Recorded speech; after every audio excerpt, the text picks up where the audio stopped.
Washington, President Donald Trump thanked North Korean leader Kim Jong-un on Friday for fulfilling a promise to return the remains of U.S.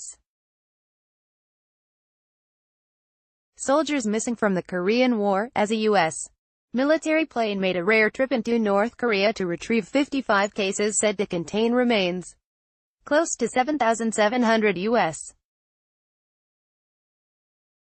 soldiers remain unaccounted for from the 1950-53 Korean War, and about 5,300 of those were lost in North Korea.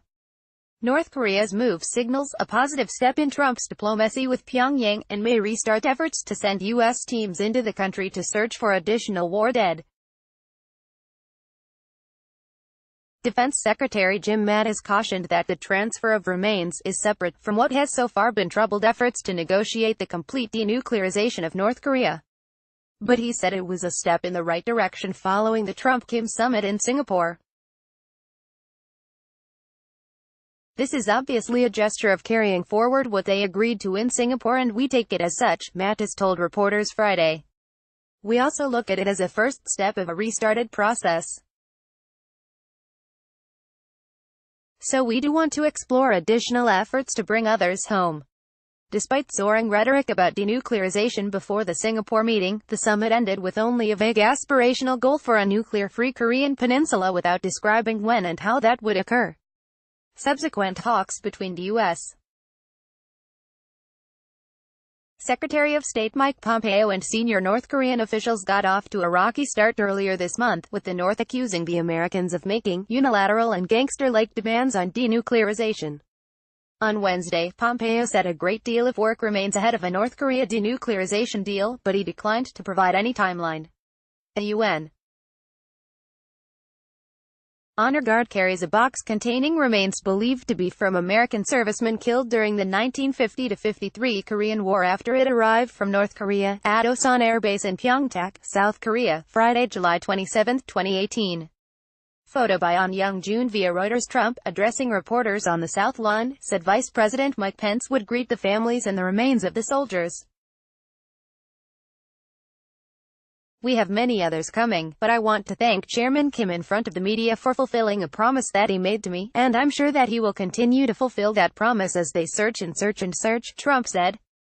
These incredible American heroes will soon lay at rest on sacred American soil, he added.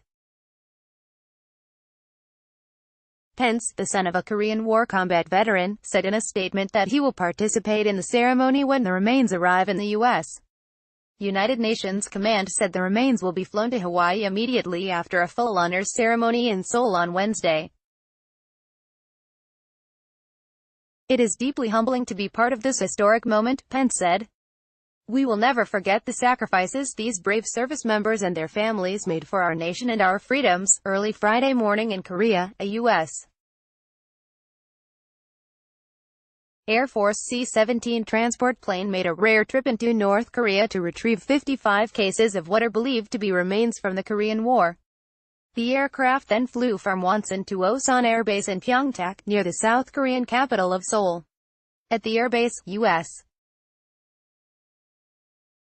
servicemen and a military honor guard lined up on the tarmac to receive the remains, which were carried in boxes covered in blue UN flags. Officials in North Korea had no comment on the handover, which came on the 65th anniversary of the end of the Korean War.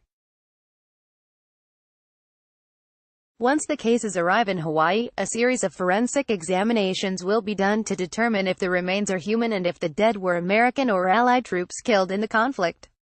Mattis underscored that looming question, saying, "We don't know who's in those boxes," but he said the gesture is important for families of the fallen, which could include any of the allies that also fought in the war. We have families that, when they got the telegram, have never had closure, Mattis said. They've never gone out and had the body returned. More than 36,000 U.S. troops died in the conflict, including those listed as missing in action. The repatriation of remains could be followed by stronger North Korean demands for fast-track discussions to formally end the war, which was stopped with an armistice and not a peace treaty. South Korea's defense ministry also said the North agreed to general-level military talks next week at a border village to discuss reducing tensions across the country's heavily armed border.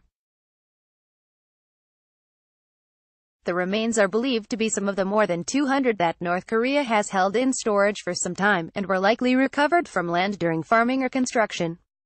The vast majority of the war dead, however, have yet to be located and retrieved from cemeteries and battlefields across the countryside.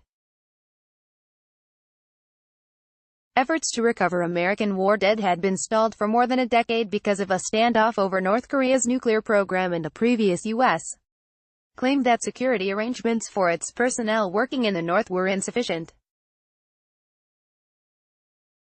From 1996 to 2005, joint U.S.-North Korea military search teams conducted 33 recovery operations that collected 229 sets of American remains. The last time North Korea turned over remains was in 2007, when Bill Richardson, a former UN ambassador and New Mexico governor, secured the return of 6 sets. Washington has said Pyongyang wouldn't get sanctions relief and significant security and economic rewards unless it firmly commits to a process of completely and verifiably eliminating its nuclear weapons. There are lingering doubts about whether Kim would ever agree to fully relinquish his nukes, which he may see as a stronger guarantee of survival than whatever security assurance the United States could offer. Unreported from Pyeongtaek, South Korea. Kim reported from Seoul and Beldor from Washington. AP journalists Eric Talmadge in Pyongyang, North Korea, Kim Young-ho in Pyeongtaek, Foster Klug in Seoul, and Ken Thomas and Sagar Meghani in Washington contributed to this report.